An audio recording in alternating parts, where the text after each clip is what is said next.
Hey everyone, my name is Matt. Welcome to my shop. Today is November 7th and this is my weekly shop update. So first off, I just want to say a big thank you to everyone who came out to the meetup in New Orleans like a week and a half ago. It was really great to meet everyone. Both Lindsay and myself had a really great night chatting with everybody and meeting everybody, and it was just really cool to meet some pretty amazing, friendly, and awesome people. So thank you so much to those folks who came out for that. The trip to New Orleans was pretty good. I did a lot of sleeping, which was good. Lindsay and I both went without the kids, so that was a nice change of pace. We didn't get a whole lot of time to really do a whole lot there. Lindsay had a conference that she was attending, and then I was just there kind of hanging out. So we got some time to kind of go out on Monday, but that was really it. And on Tuesday, I went on a little day trip to Gulfport, or the Gulfport area. Hung out with my friend Donnie for the afternoon. Had a nice shrimp po' boy on the Gulf, which was very delicious. And then I went and visited my friend Phil, who brought me the pecan and live oak logs that I had sawn up a few months ago. So that was nice to see everybody. Got back to work, and all that good stuff. So this week, let's see what was going on. I cut up that big elm log that was on the mill. I got some work done on the encapsulated slab tabletop thingy, and I started building a new trailer. So let's talk a little bit about my little slab tabletop thing. So on Sunday, I spent a few hours out here in the evening at least getting started on the finish prep. So this thing was at 60 grit. That's what I had sanded it to as I was doing all of the removal of all of the router marks and getting rid of all of the excess epoxy I was filling all of the little defects with.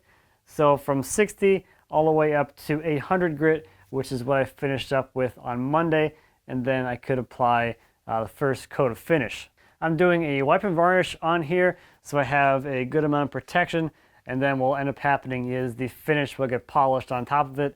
It's going to take a few layers to build up enough film on there to really be able to work it out, but I'm not in a huge rush, and I'm kind of working outside the shop this week anyway. And here's how things look now with 2 coats of finish on there. It's getting a little better. It's one of these things where finishing over epoxy, you have a lot less margin of error, and any little defect in your finishing really shows. So it doesn't look super good right away, but once you polish and buff it, it doesn't make a whole lot of difference what your actual film looks like at this step. So if it's streaky or if there's any issues in it, not a huge deal because it's all going to get sanded back anyway. But I am super happy with the way this thing is turning out. It's exactly what I had in mind. So you have enough clarity where it's somewhat transparent, and the color is pretty darn awesome. So super happy with this. So the other thing was the big elm log that was on the sawmill. Now the most unfortunate part about this whole sawing experience was the fact that that bark inclusion that was in there actually caused the log to fully separate while it was on the sawmill, and that happened while the camera was off. I had just finished a cut, and I was repositioning the cameras, and I heard some creaking, and then the log just totally split in half right on the sawmill, and now I had 2 halves of a log to reposition, roll over, and get back to cutting. But I got them repositioned and flipped over, and because I had already cut a flat onto that log, I can go ahead and just keep slicing and going and not have to worry about any kind of referential error or anything like that. So this ended up being a pretty clear log. There wasn't a whole lot of knots or traditional defects in this thing, so some pretty beautiful straight grain stuff, and ended up with a nice stack of slabs that will nest together. So I'm very happy with the way this thing turned out. Made for at least a pretty interesting adventure. And now the biggest thing this week, here is the beginnings of my new trailer. So I have been playing this one for a little while, and I'm doing something pretty similar to the bandsaw build. where I'm doing a series of videos kind of covering things in a good amount of detail, and this has been going really nicely. It's been a lot of fun to be out here doing this stuff. It's been kind of interesting though, because since the weather is getting colder and daylight saving ended, there's not a whole lot of like time for me to be out here. I usually wait until at least like noon before I come out, so it's at least warmed up a little bit, and then it's dark here by like 4:30 anyway. So I get about 4 hours a day, and I've been out here for 4 times so far. So it's been a very productive week, and this thing is coming along quite nicely. So I'm doing a full series of videos going from design all the way through, getting this thing registered and ready to go. So it's going to be pretty sweet. Someday I'll finish the bandsaw series. This one I'll finish pretty quickly though, so it's going to be several videos over several weeks on this build. So I'm going to have the introduction video probably in a week and a half come out, and that's going to cover all of the reasoning and the design and all that stuff. So not to repeat myself too much, I guess, just a little bit about why I'm doing this and what's wrong with the current trailer. So if you saw my Elm pickup video, you know, I kind of alluded to a lot of this stuff where there wasn't a whole lot of space in front of the axles to have enough tongue weight for the large logs that I've been picking up, and the payload on that trailer, the old one, is a little bit limiting.